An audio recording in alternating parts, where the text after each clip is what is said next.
Hello, and welcome to the Word of Truth, our cable show that's designed to better help you understand your Bible. My name is Frank, and I'll be your teacher for today, and reading for me today will be Brother Ozias from the House of Jacob Bible Study class. The title of today's lesson, brothers and sisters, is Trouble in the Middle East, Bible Prophecy Being Fulfilled. That's Trouble in the Middle East, Bible Prophecy Being Fulfilled. At this TV shooting, brothers and sisters, we have in Jerusalem right now the Ishmaelites and the Edomites are both at it again because the president just declared that Jerusalem is the capital of Israel. But Jerusalem has been the capital of Israel since there was a Jerusalem, brothers and sisters. So him declaring that was just a reason for him to spark this little war that's going on between the Edomites and the Ishmaelites.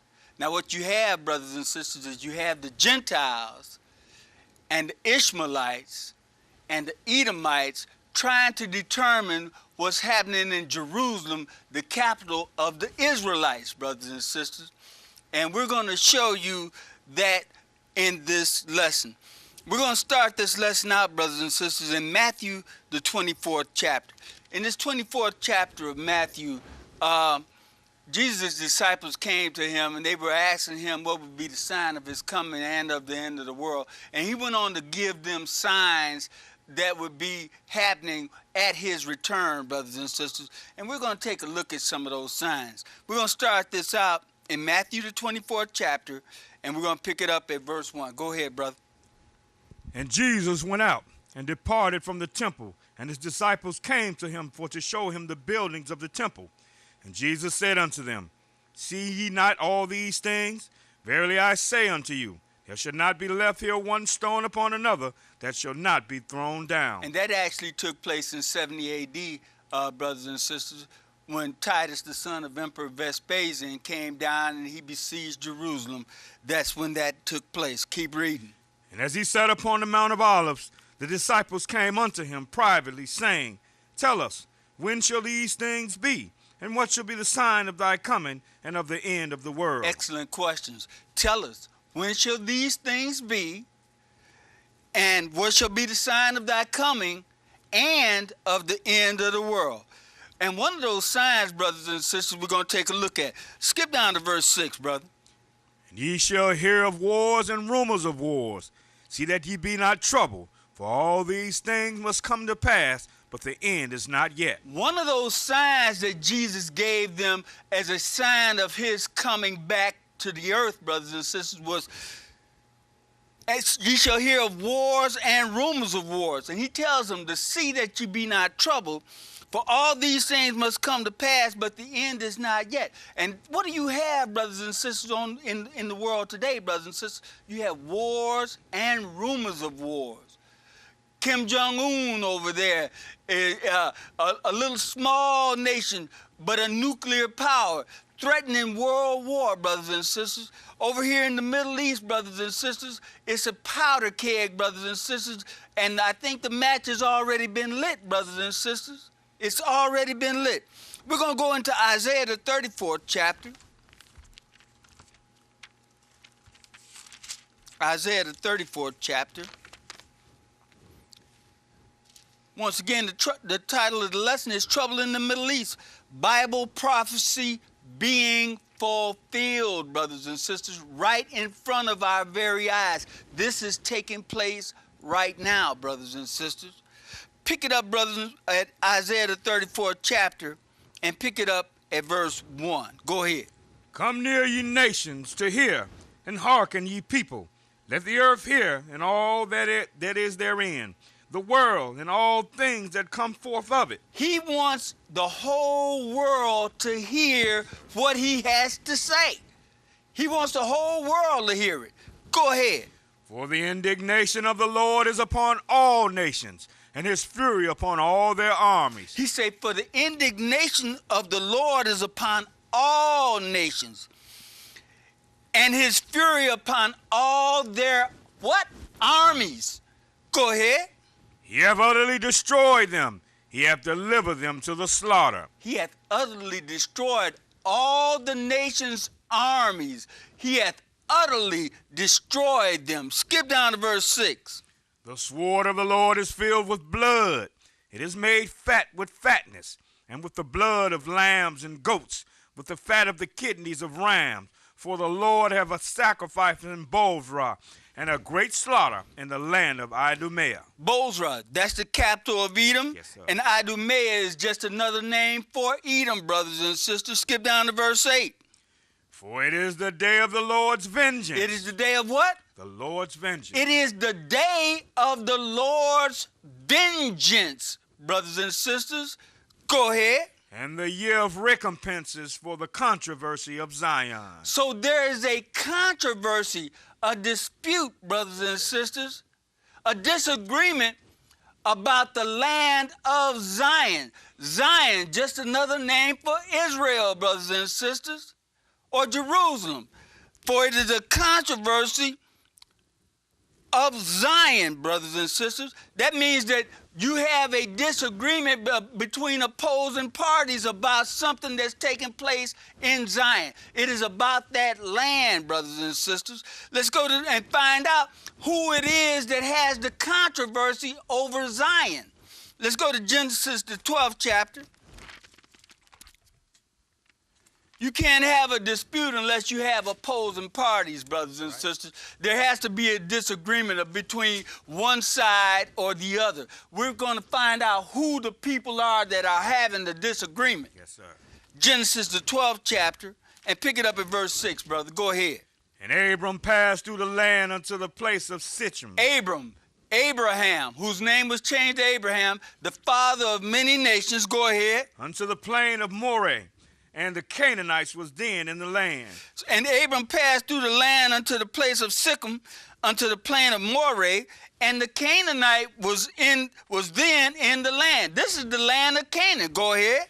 And the Lord appeared unto Abram and said, Unto thy seed will I give this land, and there builded he an altar unto the Lord who appeared unto him. The Lord God of Abraham, Isaac, and Jacob promised Abraham that he was going to give him the land of Canaan, brothers and sisters. He was going to, he promised it. He says, unto thy seed will I give this land. And that is what is taking place, brothers and sisters. He gave us the land of Canaan, brothers and sisters, and that is what they're fighting about over there now. We're going to show you who it is that's doing the fighting, brothers and sisters. Go to Genesis, the 16th chapter. We're doing some background work here, brothers and sisters. I'm trying to show you who it is that's in the land now that is having this controversy of Zion. Genesis, the 16th chapter, and pick it up at verse 3, brother. Go ahead. And Sarai, Abram's wife, took Hagar, her maid, the Egyptian, after Abram had dwelt 10 years in the land of Canaan, and gave her to her husband Abram to be his wife. Now Sarai, her womb was closed, brothers and sisters, and Sarai came up with an idea. She would give her handmaid to her husband so that her handmaid could give her children, brothers and sisters. Her idea. Yes, that didn't come from the Lord, brothers and sisters. Keep reading. And he went in unto Hagar, and she conceived. And when she saw that she had conceived, her mistress was despised in her eyes. When Hagar conceived, she despised Sarah. She despised Sarai, rather. And so Sarai got a hold of that, and she became upset. And then she told Abram, my wrong be upon thee. I have given thee my maid into thy bosom. And when she saw that she had conceived, I was despised in her eyes. And she said, the Lord judged between me and thee. Skip down to verse 11. And the angel of the Lord said unto her, Behold. So Sarai dealt harshly with Hagar. And Hagar, she couldn't take it no more, so she left. Yes, sir. Pick it up again at 11. And the angel of the Lord said unto her, Behold, thou art with child, and shalt bear a son, and shall call his name Ishmael, because the Lord hath heard thy affliction. So the angel of the Lord is talking to Hagar and telling her that she's going to have a son. And she was going to name this son Ishmael. Keep reading. And he will be a wild man. He'll be a what? a wild man. And he will be a wild man. Go ahead. His hand will be against every man, and every man's hand against him. Understand something, brothers and sisters. It says his hand will be against every man, and every man's hand will be against him, brothers and sisters. In other words, if he can't find nobody to fight, he'll fight amongst himself. Yes, sir. You understand what I'm saying? He's a wild man. He just gonna fight. Go ahead. And he shall dwell in the presence of all his brethren. And he gonna dwell in the presence of all his brethren. If he ain't fighting somebody outside of his brethren, he gonna fight his brethren. He said his hand was gonna be against every man, brothers and sisters. Skip down to verse 15. And Hagar bare Abram a son, and Abram called his son's name, which Hagar bare, Ishmael. So Ishmael, that's one of the people that's in the land that's having that controversy of Zion. Ishmael, these are the people that we commonly call the Arabs, brothers and sisters. Ishmael, he's the father of the Arabs, brothers and sisters. Let's go to Genesis, the 17th chapter. Pick it up at verse 3. Now that's one person that's having the controversy of Zion. Go ahead. And Abram fell on his face, and God talked with him, saying, As for me, behold, my covenant is with thee, and thou shalt be a father of many nations. Neither shall thy name any more be called Abram, but thy name shall be Abraham. For a father of many nations have I made thee. That's what Abraham means, Yes, a sir. father of many nations, brothers and sisters. Keep reading. And I will make thee exceeding fruitful, and I will make nations of thee, and kings shall come out of thee. He says, and I will make thee exceeding fruitful, and I will make nations of thee, and kings shall come out of thee. Go ahead. And I will establish my covenant between me and thee, and thy seed after thee, in their generations, for an everlasting covenant, to be a God unto thee, and to thy seed after thee. Well, hold on a second.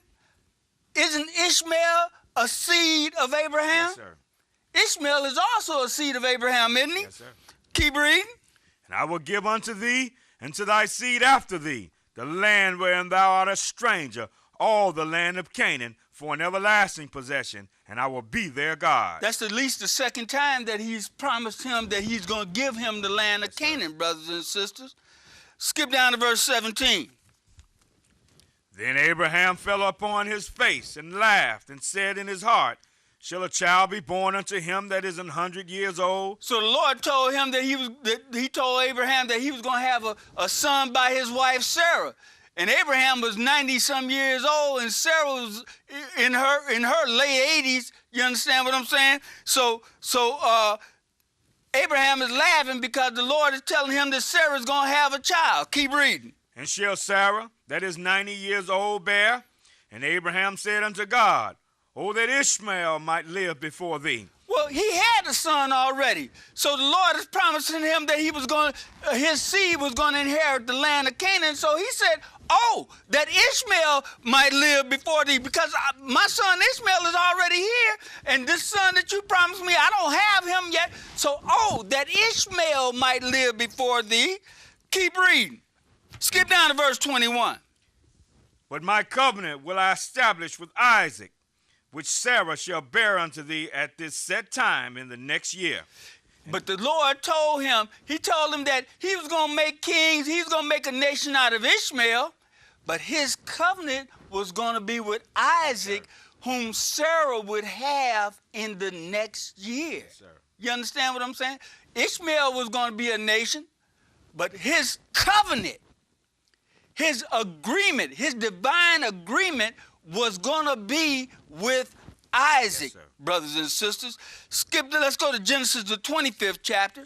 So now, one of the people that's having this controversy is Ishmael, and we're going to find out who that other person is that's having the controversy of Zion. Genesis, the 25th chapter. And pick it up at verse 20, brother. Genesis 25 and 20. Now, this is Isaac, and his wife was barren. Pick it up at verse 20. And Isaac was 40 years old when he took Rebekah to wife, the daughter of Bethuel the Syrian of Padanaram, the sister to Laban the Syrian. And Isaac entreated the Lord for I his want wife. you to understand something, brothers and sisters. I know this says Syrians there, brothers and sisters, but these are Israelites that were living in the land of Syria, just like I'm an Israelite living in the land of America, brothers and sisters. So just because it says Syrian doesn't mean that these people are Ishmaelites. These are Israelites that were living in the land of Syria. Keep reading. Because she was barren, and the Lord was entreated of him, and Rebekah his wife conceived. And the children struggled together within her. And she said, If it be so, why am I thus? And she went to inquire of the Lord. Hold it. Let me correct something that I just said. These were Hebrews that were living in the land of Syria at that particular time, because Israelites didn't come until after Jacob was born. So I just made a correction on that, brothers and sisters. I want to make sure that I get the story straight, brothers and sisters. These were not Israelites. These were Hebrews, brothers and sisters. Keep reading. Verse 23. And the Lord said unto her, 2 nations are in thy womb, and 2 manner of people shall be separated from thy bowels. And he says, and the Lord said unto her, 2 nations are in thy womb. Go ahead. And the one people shall be stronger than the other people, and the elder shall serve the younger. And when her days to be delivered were fulfilled, behold, there were twins in her womb. And the first came out red all over like an hairy garment, and they called his name Esau. Read. And after that came his brother out, and he took hold on Esau's heel, and his name was called Jacob. And Isaac was 80 years old when she bare them. So now, Rebekah, Isaac's wife, then had twins. She done had twins. And one of them sons' name was Esau, yes, sir, and the son's name was Jacob, brothers and sisters. Skip down to verse 31, brother. And Jacob said, Sell me this day thy birthright. So the elder always got the inheritance, brothers and sisters. So Jacob said to Esau, sell me this day thy birthright. We're going to just cancel a lie that's being preached, brothers and sisters, that Jacob stole Esau's blessing. What the brothers say right there? He said, sell me this day thy birthright. Skip down to verse 33. And Jacob said, Swear to me this day. And he sware unto him, and he sold him his birthright unto Jacob. Keep reading. Then Jacob gave Esau bread and pottage of lentils, and he did eat and drink, and rose up and went his way. Thus Esau despised his birthright. Esau despised his birthright, brothers and sisters. He sold it for a bowl of beans, brothers and sisters.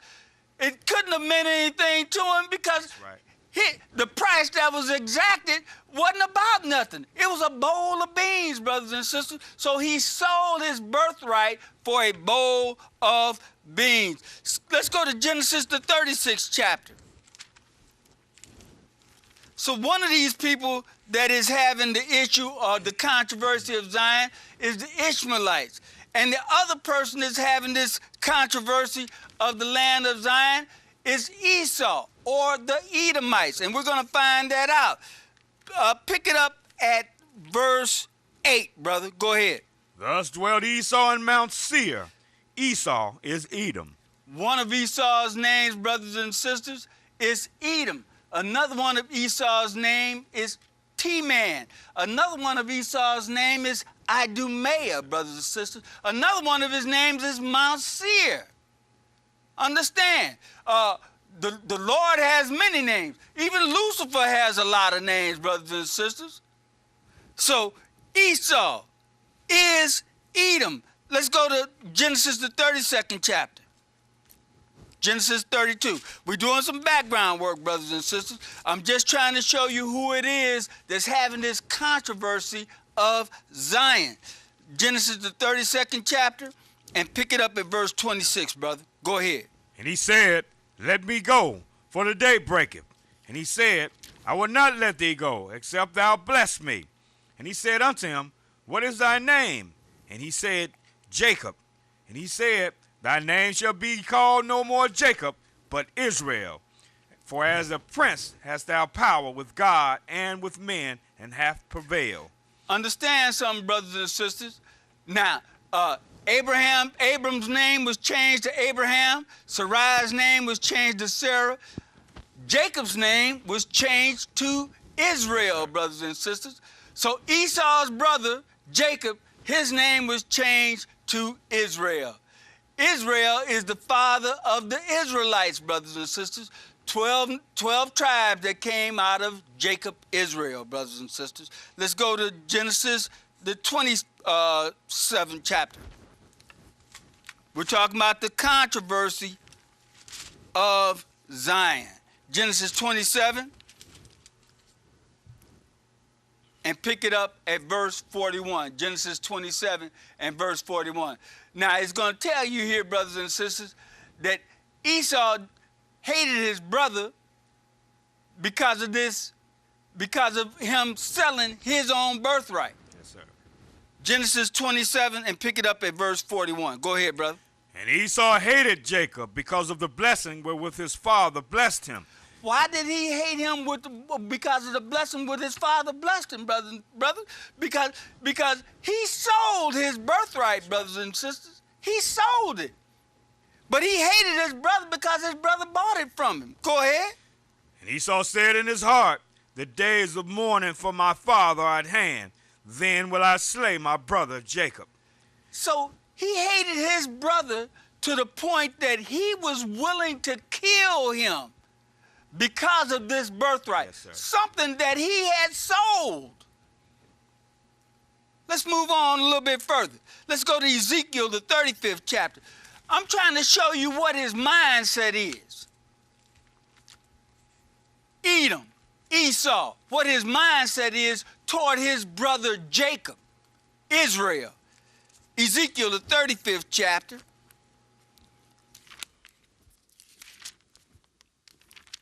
And brothers and sisters, that attitude, that mindset that he has toward his brothers, it ain't changed.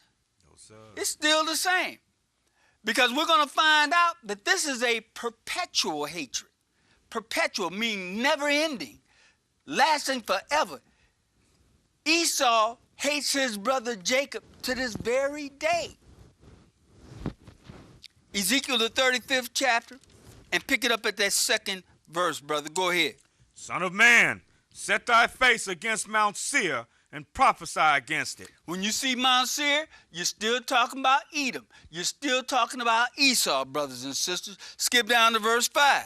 Because thou hast had a perpetual hatred. He has had a what?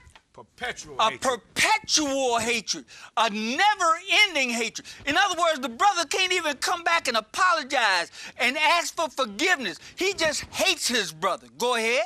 And has shed the blood of the children of Israel by the force of the sword in the time of their calamity, in the time that their iniquity had an end. He says, because thou hast had a perpetual hatred, and has shed the blood of the children of Israel by the force of the sword in the time of their calamity, in the time that their iniquity had an end. Skip down to verse 10, brother.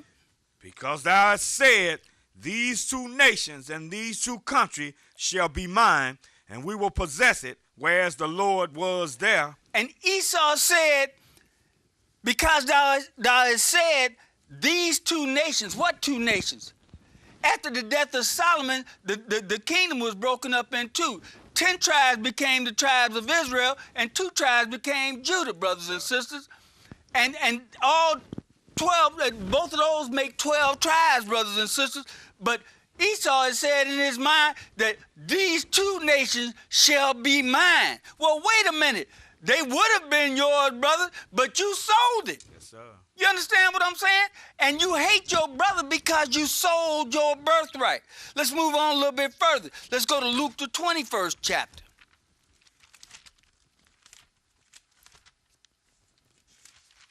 So Esau hates Jacob because of the land. That is the controversy of Zion right now, brothers and sisters.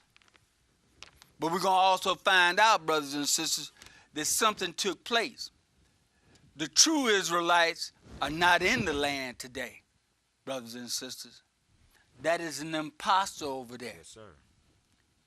Esau had a perpetual hatred against his brother So when his brothers got kicked out of the land for breaking God's commandments, I might add, Esau just moved in there and took over the land because he believed that the land still belonged to him because the inheritance was his from the beginning. So he just moved in there and took over our name and our identity, brothers and sisters. Luke, the 21st chapter. And that's the controversy that you're having in of Zion right now. Luke 21, pick it up at verse 20, brother. Go ahead. And when ye shall see Jerusalem compassed with armies, then know that the desolation thereof is nigh. Then let them which are in Judea flee to the mountains, and let them which are in the midst of it depart out, and let not them that are in the countries enter thereinto. Israel, brothers and sisters, was always, brothers and sisters, breaking God's commandments. And when they would break God's commandments, he would send a force against them, brothers and sisters. So Israel has been captured and recaptured and enslaved lots of times, brothers and sisters. And this is just talking about a particular time. This is talking about in 70 AD, and we're getting ready to show you that with some history. This is talking about in 70 AD when Titus moved down and he besieged Jerusalem. Keep reading. Verse 22. For these be the days of vengeance, that all things which are written may be fulfilled. He said, these be the days of vengeance, that all things which are written may be fulfilled. Go ahead. But woe unto them that are with child, and to them that give suck in those days. For there shall be great distress in the land, and wrath upon this people. Read. And they shall fall by the edge of the sword, and shall be led away captive into all nations. And Jerusalem shall be trodden down of the Gentiles, until the times of the Gentiles be fulfilled. And he says, and they shall fall by the edge of the sword, and shall be led away captive into all nations. And Jerusalem shall be trodden down of the Gentiles, until the times of the Gentiles be fulfilled. Understand something, brothers. The 10 tribes had already gone into captivity, brothers and sisters. No more to be heard of. So this is talking about Judah right here, brothers and sisters. These are the last 2 tribes of Israel. Let's go into our last 2 million years, brothers, and pick it up where it says faith survives the dispersion. He's going into the history book last 2 million years, and he's reading from page 87.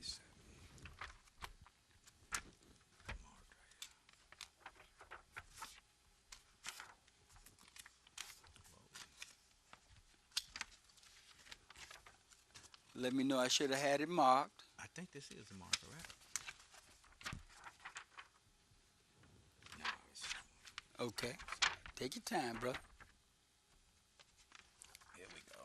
All right. There it is. Okay. Faith survives the dispersion.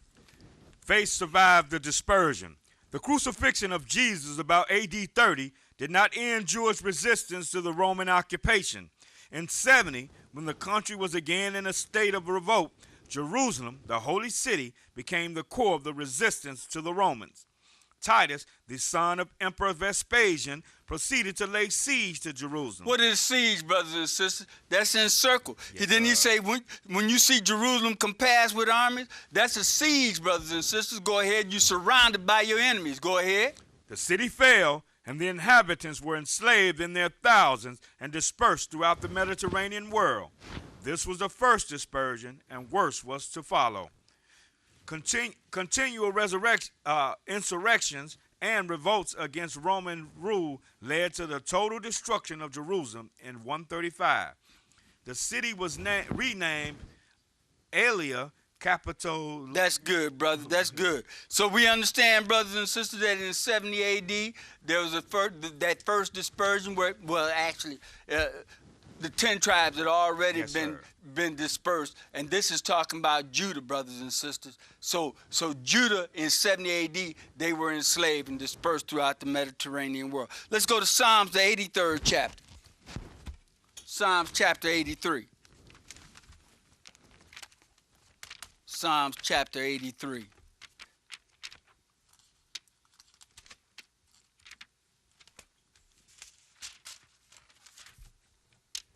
Psalms chapter 83 and pick it up, brother, at verse 1. Go ahead.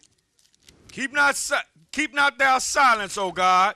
Hold not thy peace, and be not still, O God. For lo, thy enemies make a tumult, and they that hate thee have lifted up the head. They have taken crafty counsel against thy people, and consulted against thy hidden ones. What is hidden? What is the hidden ones, brothers and sisters? Nobody knows that we are the Israelites, so we are hidden, right in plain view. You know, our brother Esau has taken our name and our identity, and everybody considers him to be the Israel. Well, they don't even call them Israelites. They call them Israelis. Yes, you understand what I'm saying? So we are hidden because nobody knows that we are the true Israelites of the Bible. Go ahead. Verse 4. They have said, Come, and let us cut them off from being a nation, that the name of Israel may be no more in remembrance. And the name of Israel is no more in remembrance because nobody knows that we the Israelites. Keep reading. For they have consulted together with one consent. They are confederate against thee. They have consulted together with one consent. They are confederate against thee. In other words, they all know what time it is. They all are against us. That's the whole world, brothers and sisters. They are confederate against us. Go ahead. The tabernacles of Edom. The very first one is your brother. Yes, sir. He's the very, and things in a list, the priorities start from one on down. The very first one is your brother Edom. He's confederate against you. Why haven't you ever seen a coin or read an inscription detailing what the Israelites looked like? Because they had to get rid of everything, brothers and sisters, in order for them to perpetuate that lie. You understand what I'm saying? That they were the true Israelites. So you never see a coin or a depiction of an Israelite because they know that if they saw a coin or something that was going to show us, then that would let the world know that they were telling a lie. Read that again, brother 6. The tabernacles of Edom and the Ishmaelites. And there's your uncle. He next. The tabernacles of Edom and the Ishmaelites. Go ahead. Of Moab and the Hagarenes, Jebal and Ammon and Amalek, the Philistines with the inhabitants of Tyre. Asher also is joined with them.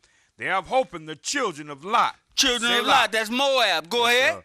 Do unto them as unto the Midianites, as to Sisera, as to Jaban at the brook of Kison. So the people that are perpetrating this, the first two people in the list was your brother and your uncle. Yes, sir. Edom and the Ishmaelites. And these are the two people that are over there now that are having the controversy about our land. Edom, our brother, and Ishmael, our uncle. Yes, sir. Let's move on a little bit further. Let's go to Matthew, the 24th chapter. Let's go back and take a look at some of those signs, brother.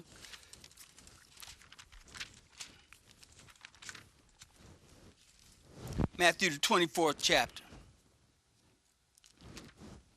And we read it once, but we're going to start it right back over there again. We're going to pick it up at that 3rd verse. Go ahead, brother. And as he sat upon the Mount of Olives, the disciples came unto him privately, saying, Tell us, when shall these things be? And what shall be the sign of thy coming and of the end of the world? And Jesus answered and said unto them, Take heed that no man deceive you. Very first thing he told them, take heed that no man deceive you. Go ahead. For many shall come in my name, saying, I am Christ, and shall deceive many. Well, he is Christ. Yes, sir. How they going to deceive you by using Christ's name? Because they will use the name of Christ, but they will not tell you anything about his doctrine, brothers and sisters. Keep reading. And ye shall hear of wars and rumors of wars. See that ye be not troubled, for all these things must come to pass, but the end is not yet. I was on my way in for this TV shoot today, and I heard a security guard over there in Israel got stabbed. He got stabbed in his upper chest, brothers and sisters. At least 4 people have died already, brothers and sisters, from this new war that was being instigated by the President of the United States, brothers and sisters. Because he declared something that was already known. We know that Jerusalem is the capital. Yes, we know that Jerusalem is the capital of Israel. But I'm not going to get political about this, but there's something behind this, brothers and sisters. This is end-time prophecy being fulfilled, brothers and sisters. He don't even know why he's doing it. But God knows, brothers and sisters. This comes from God, brothers and sisters. This is end-time prophecy being fulfilled. Keep reading. Verse 7. For nation shall rise against nation, and kingdom against kingdom. And there shall be famines and pestilences and earthquakes in divers places. All these are the beginning of sorrow. Skip down to verse 15. When ye therefore shall see the abomination of desolation, spoken of by Daniel the prophet, stand in the holy place, whoso readeth, let him understand. Then he says, when ye therefore shall see the abomination of desolation spoken of by Daniel the prophet, stand in the holy place, whoso readeth, let him understand. Read that 16. Then let them which be in Judea flee into the mountains. And then he says, when you see that, when you see the abomination of desolation stand in the holy place, then you flee into the mountains. Skip down to verse 21. For then shall be great tribulation. When the abomination of desolation stand in the holy place, then there's going to be great tribulation. Go ahead. Such as was not since the beginning of this world to this time, the beginning of the world to this time, no, nor ever shall be. And except those days should be shortened, there should no flesh be saved. Hey, wait a minute. This Bible was written thousands of years ago, brothers and sisters. How is it possible that they knew that there would be nuclear bombs capable of destroying all flesh? Because it's God-inspired, brothers and sisters. It's written by God. Holy men of God spake as they were moved by the Holy Ghost. If you never believed anything about the Bible, you have to understand what you just read right there, brothers and sisters. It was prophesied that there would be nuclear weapons that were capable of destroying all flesh. You just read it right there. Let's move on a little bit further. Finish that, brother. But for the elect's sake, those days shall be shortened. He said, but for the elect's sake, those days are going to be shortened. Because if he didn't shorten the days, there would be no flesh left alive, brothers and sisters. That makes sense? Yes, sir. Let's move on a little bit further. Let's go to 2 Thessalonians, the 2nd chapter. 2 Thessalonians chapter 2. So the controversy of Zion. You have Edom, the Edomites, fighting over there with the Ishmaelites. Edom, your brother Esau, fighting your uncle Ishmael, the Arabs, about our land. Yes, sir. That's what's taking place. That's the controversy that you have going in the land right now. 2 Thessalonians chapter 2, and pick it up in verse 1, brother. Go ahead. Now we beseech you, brethren, by the coming of our Lord Jesus Christ, and by our gathering together unto him, that ye be not soon shaken in mind, or be troubled, neither by spirit, nor by word, nor by letter as from us, as that the day of Christ is at hand. Let no man deceive you by any means, for that day shall not come, except there come a falling away first, and that man of sin be revealed, the son of perdition. Now we're getting ready to bring somebody else into the mix. You got the Ishmaelites, and you got the Edomites over there fighting about the land. And now we're getting ready to bring in someone else, brothers and sisters. He says, except there come a falling away first, and that man of sin be revealed, the son of perdition or destruction, who is the abomination of desolation, brothers and sisters. Go ahead. Who opposeth and exalteth himself above all that is called God or that is worshipped, so that he as God, sitteth in the temple of God, showing himself that he is God. It says, who opposed and exalted himself above all that is called God or that is worshipped, so that he as God sitteth in the temple of God, showing himself that he is God. Skip down to verse 9. Even him whose coming is after the working of Satan, with all power and signs and lying wonders. It says, even him whose coming is after the working of who? Satan. With all power and signs and lying wonders. Now this abomination of desolation, brothers and sisters, is talking about the Pope. And it's saying that he is getting his power and his strength from Satan, brothers and sisters. He opposed and exalted himself above all that is called God, brothers and sisters. Let's go to Daniel, the 7th chapter. Take a look at it. Daniel chapter 7. Pick it up at verse 1, brother, when you get there. Daniel 7 and 1. Go ahead. In the first year of Belshazzar, king of Babylon, Daniel had a dream and vision of his head upon his bed. Then he wrote the dream and told the sum of the matters.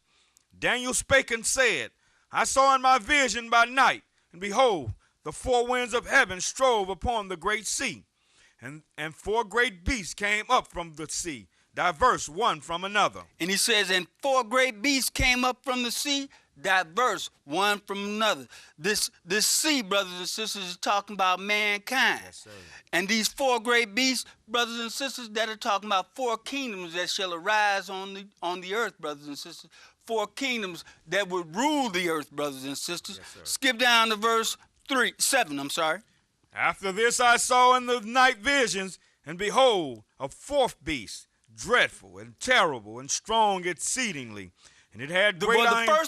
The first three beasts, brothers and sisters, you had a lion, you had a bear, and then you had a leopard, brothers and sisters. But this fourth beast, it was so terrible that God didn't even have an animal to relate it to, so he just called this beast dreadful and terrible. Go ahead. And it had great iron teeth. It devoured and brake in pieces, and stamped the residue with the feet of it. And it was diverse from all the beasts that were before it, and it had 10 horns. I considered the horns, and behold, there came up among them another little horn, before whom there were 3 of the first horns plucked up by the roots. And behold, in this horn were eyes like the eyes of man, and a mouth speaking great things. Skip down to verse 17. These great beasts which are four kings which shall arise out of the earth. These great beasts which are four kings which shall arise out of the earth. What do kings do? They rule over a kingdom, brothers and sisters. Skip down to verse 23. Thus he said, the fourth beast shall be the fourth kingdom upon earth, which shall be diverse from all kingdoms, and shall devour the whole earth, and shall tread it down and break it in pieces. Read. And the 10 horns out of the kingdom are 10 kings that shall arise, and and another shall rise after them, and he shall be diverse from the first, and he shall subdue 3 kings. This fourth kingdom, brothers and sisters, this is talking about Rome. The first kingdom, brothers and sisters, was Babylon. The second kingdom was Medo-Persia. The third kingdom was Greece. And the fourth kingdom is Rome, brothers and sisters. Rome supposedly died in 476 AD, and they have been trying to revise it ever since. It is actually becoming revised, brothers and sisters. It is revised in the European Union, brothers and sisters. It is revised as the European Union. And there are 10 member nations in that union. You have 23 now. You have 23 nations that are a part of that union, brothers and sisters. But you have 10 member nations, brothers and sisters. Keep reading. 25. And he shall speak great words against the Most High, and shall wear out the saints of the Most High, and think to change times and laws, and they shall be given into his hand until a time and times and the dividing of time. Well, one of the emperors or one of the popes of Rome, he did. Constantine, he tried to change time. He changed the Sabbath day from the 7th day to the first day, brothers and sisters. Let's move on a little bit further. Let's go to Daniel, the 11th chapter. I say attempted, brothers and sisters, because we know that it's the seventh day. It's all through your Bible. That's right. You ain't going to go no place in your Bible and find where the Sabbath day is the first day of the week, brothers and sisters.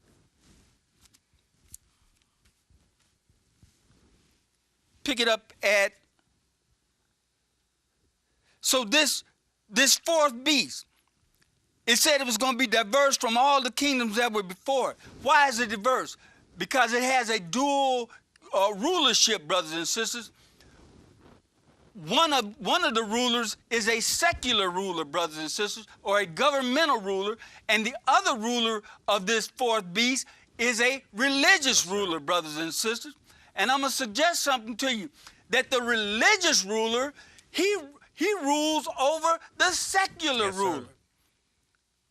There was a time back in history when one pope made a king stand out in the snow for 3 days before he allowed him to have an audience with him.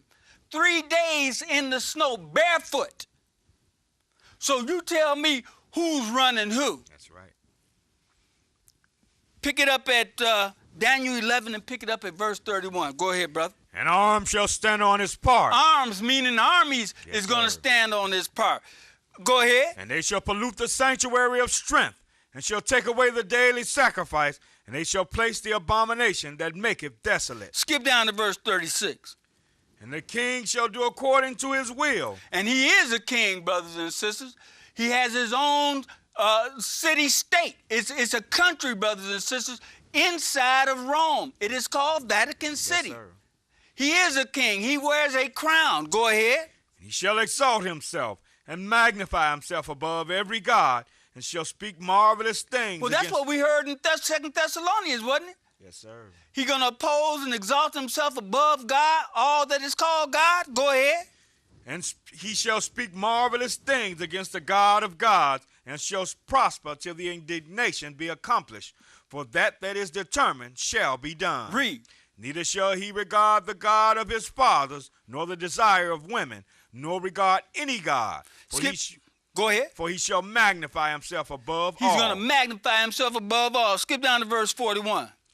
He shall enter also into the glorious land, and many countries shall be overthrown, but these shall escape out of his hand, even Edom and Moab, and the chief of the children of Ammon. Skip down to verse 45. And he shall plant the tabernacles of his palace between the sea and the glorious holy mountain. Yet Didn't it tell us in Matthew the 24th chapter, when you see the abomination of desolation spoken of by Daniel the prophet, then you were supposed to flee into the mountains? Yes, sir. So here he is, and he's going to plant his tabernacles where? In Jerusalem. Keep reading. Yet he shall come to his end, and none shall help him. This glorious holy mountain, that's talking about Jerusalem, brothers and sisters. So the Pope is going to leave Rome and move down into Jerusalem. And Matthew the 24th chapter and verse 15 to 16 told us when you see that, you're supposed to flee into the mountains. Now, brothers and sisters, there's never been a time throughout the history of man where Europe had a standing army. All these countries were individual countries. They all had their own individual armies. But as of, read this, brother. Read the title.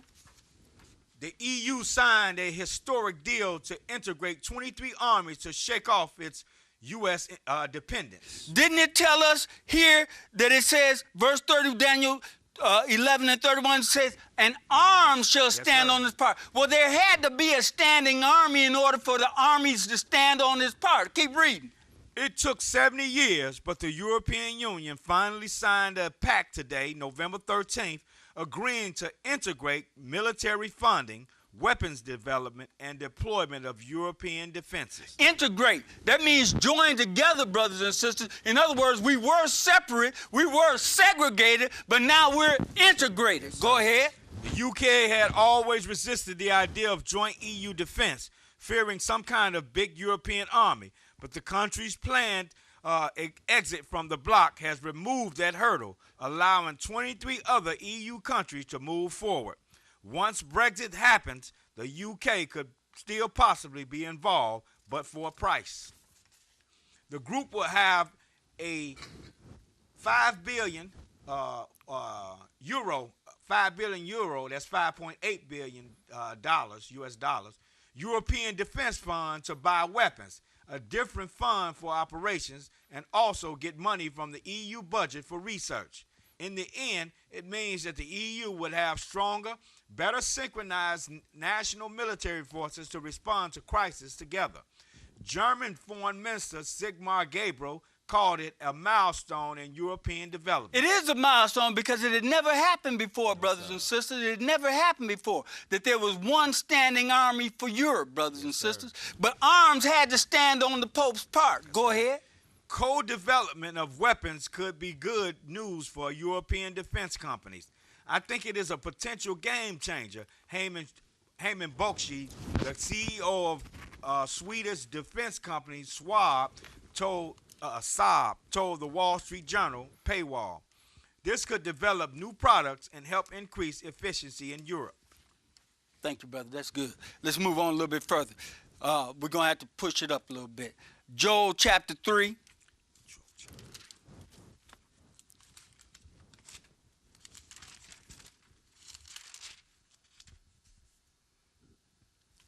Read that first verse, and then I want you to skip.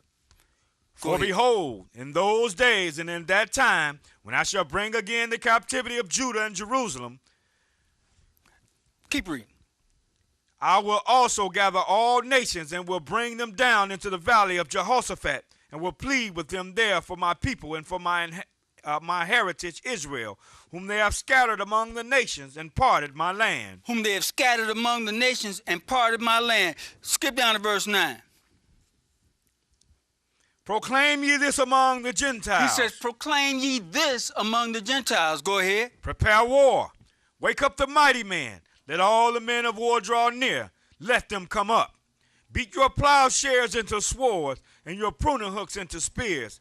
Let the weak say, I am strong. Assemble yourselves and come, all ye heathens. He said, let the weak say, I am strong. The weak are saying, I am strong. North Korea, you can't even see one light over there at night, brothers and sisters, because they don't have any money for energy or whatnot, but they have nuclear weapons. Yes, he says, let the weak say, I am strong. Let's move on a little bit further. Let's go to Zechariah. Sorry. I want you to read.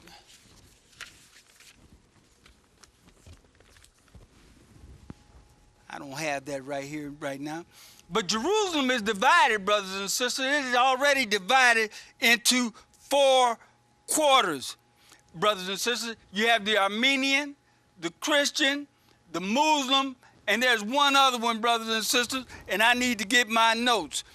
But it's divided into 4 sections. So let's go to Zechariah the 14th chapter.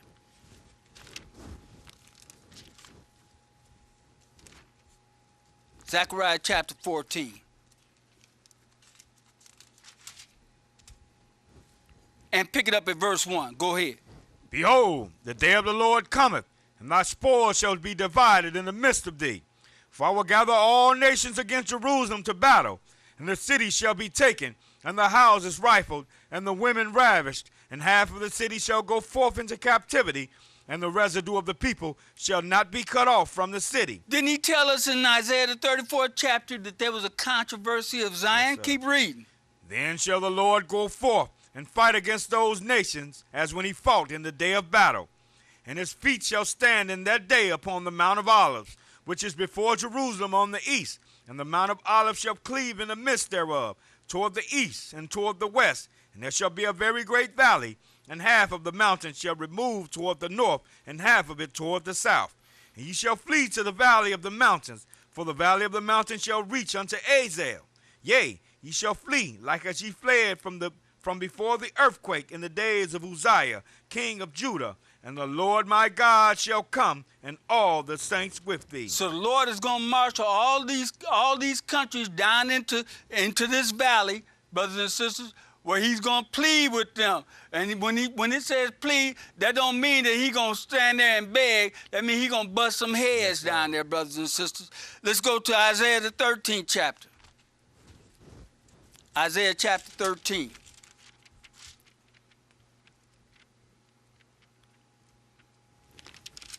Pick it up at verse 3, brother. Go ahead and read. I have commanded my sanctified ones. I have also called my mighty ones for mine anger, even them that rejoice in my highness. He said, I have commanded my sanctified ones. I have also called my mighty ones for mine anger, even them that rejoice in my highness. Now, because they sanctified don't mean that they holy, brothers and sisters. That means that they just set apart to do something that God has them to do. Keep reading. The noise of a multitude in the mountains, like as of a great people, a tumultuous noise of the kingdoms of nations gathered together. The Lord of hosts mustereth the host of the battle.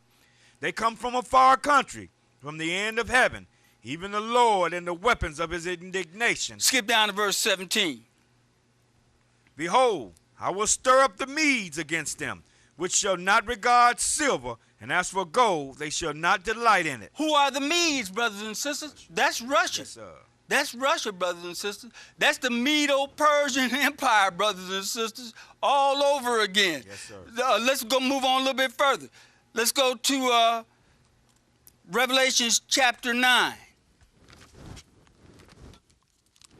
I had to cut a little bit out of this lesson, brothers and sisters. But the gist of this is, brothers and sisters, that there's a controversy over Zion.